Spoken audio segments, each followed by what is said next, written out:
You're going to love this interview. Just got done editing it. I'm glad I got it live for you. I'll be in the comments for the next 30 minutes hanging out, answering any questions you have. In fact, leave a comment below about data points or what you think is going to happen to the company, and I will respond to every comment. Additionally, if you're just loving the content, click the thumbs up and I will go and check out your profile as well and give your videos some love as well. In the meantime, enjoy the interview. Hello, everyone. My guest today is Ben Loehle. He's the founder of a company called FindCRA, which makes Community Reinvestment Act compliance easy, or CRA compliance easy for banks through powerful data-driven software that cuts out countless hours of complicated manual research and delivers actionable insights quickly.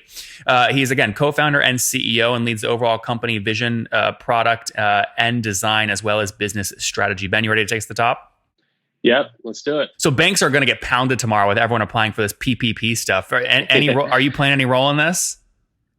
Not on that end of it, but in other aspects of all this mess, we should be playing a good role. So walk me through that, right? Again, the people are going to be doing lends, like a lot of lending loans, whether they're federally backed or not. Last year, $25 billion in SBA loans. This year, obviously going to be definitely north of $350 billion because of the stimulus package. How are you playing? How are you working with banks? So right now, our solution helps banks find qualified nonprofits in all of their markets, right away, instantly. And it gives them consistent documentation to provide to their examiners about those nonprofits to show that what they're doing is CRA qualified. Mm-hmm. What does that mean? What does CRA qualified mean? It means that it meets one of the requirements of the Community Reinvestment Act. It kind of lays out specific types of activities that banks can support to get credit during their exams. So, for instance, the activity would need to support lower income individuals. It's a wide range of things. It could be affordable housing, financial literacy. So it kind of spells out what will qualify. And so we found that only about 5% of nonprofits. I should step back a little bit. Banks have to partner with nonprofits generally in order to find activities to support. So I kind of lost my train of thought there. No, that's okay. So just to sum that up, banks essentially have a responsibility to have some percentage, right, of their time and investment go towards supporting these CRA labeled activities as like good for the community. The way they find those activities is working with nonprofits, and you're helping that relationship. Right. Okay. Yeah. And what I was getting at was that only about 5% of nonprofits are doing the types of activities that the CRA lays out, the Community Reinvestment Act spells out. So we've gone and we analyze all the nonprofit data using public data sources, and we've found that 5%, and that's what banks come to us to find. And so banks pay you, not the nonprofits. That's right. Okay. That's right. How many banks pay you today? Right now we have 22 active bank clients. We've got 17 in our pipeline. And this is at the institution level. At each institution, there's anywhere from 2 to 10 users, depending on the size. Okay. And give me a sense of what you charge banks per month to use you on average. Okay, so our contracts are annual, and because we really think that, and what we've heard from our clients is that they're going to need the tool over an extended period of time. So, like a monthly based subscription model wouldn't make sense for them, and it's more beneficial for our business. What do the annual contracts look like? Are we talking like 10 grand or 100 grand or 5 grand? I think our highest one is 9. Okay. So our lowest is about 2,500. Okay. Fair enough. We also just launched a new product this year to help banks research their markets. So it's not nonprofit based. It's more of getting that census data, the demographic and economic data in their markets to determine what the needs are in a specific community, because every community is unique. Especially as we're finding out during this really difficult time. And so different communities are going to have different needs. And so this tool, we call it Contexter.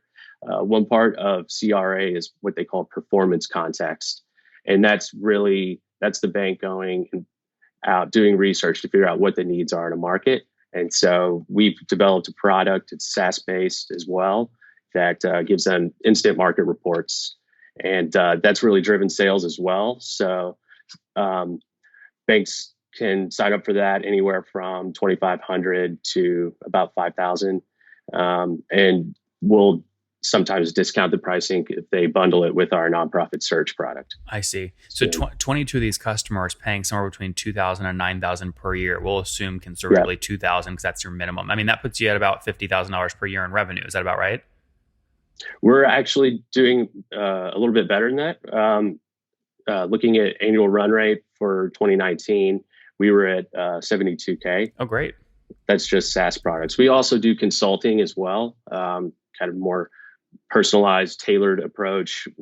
We'll do, we'll review their CRA program, review their loan file, and help them find opportunities in that they've supported. What was consulting revenue from 2019? It was good. It was 62K. Okay. So this is great. So great little business, right? $72,000 in ARR, 62,000 in consulting, and I assume small team. You've kept it pretty tight. Yeah. Still pretty small. We have added one to staff. So since the last time we spoke. We have 3 full-time employees. We have 2 part-time employees and 1 contractor that helps us with social media and communications. Have you raised any additional capital since last time we spoke, or still just 900,000? Still just about 900,000. Yeah, we haven't done any additional raises. Do you regret raising that money? No, not at all. It's been crucial to get us to a point where we could hire a full-time salesperson. So she's in an account executive role. She came on last August, and we brought on 14 new institutions in the last 2 quarters. Does she carry quota? Yeah. Oh, great. Yeah, okay. she is. So she's part of your 3 full-time. Yeah, she's part of the 3 full-time. We're kind of the tripod holding the company up. I love that. So are you still investing that 900 grand, or are you guys profitable at this point? I'm sorry, you broke up. I was going to say, are you still burning? Are you still burning money every month, investing that $900,000, or are you guys profitable at this point? Some months we have been cash flow positive. So, okay. Yeah, we are self-sustaining at this point. So if you look at 2019 as a whole, you were about break even? I wouldn't say we were break even, but we were close. Yeah. You think you will be this year?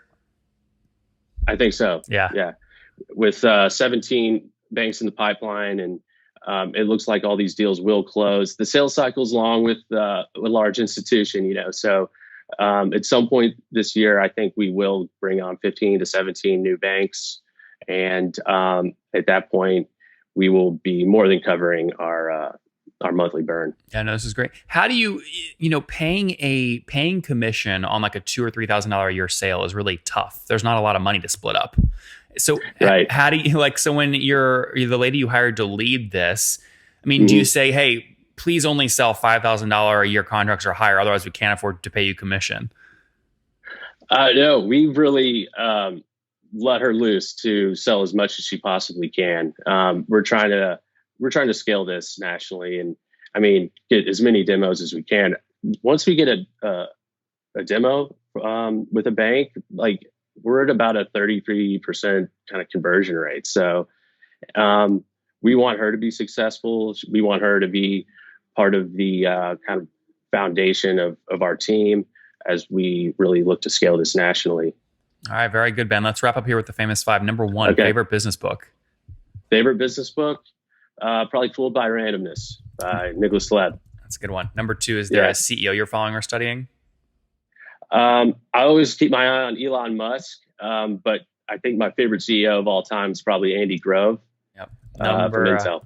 Number 3, what's your favorite online tool for building your company? Probably Asana. Number 4, I would have to say Asana. How many hours of sleep do you get every night?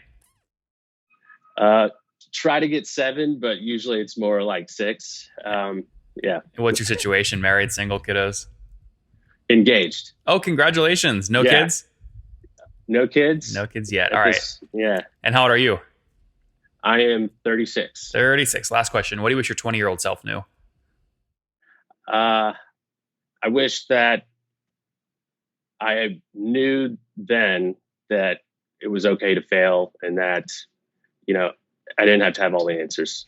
Guys, Ben building FindCRA. He helps banks connect with nonprofits where they can actually check off, the 10% the bank has to spend, right, on qualified nonprofits as defined by the government, right? So that's, low income areas, things like that. He helps those banks meet that threshold. He's now serving about 22 banking customers, did $72,000 in recurring revenue last year. On top of that, $662,000 in consulting. Should be break even this year as they scale the team, $900,000 raised and 3 full-time folks. Ben, thanks for taking us to the top. Thank you, Nathan. Have a good one.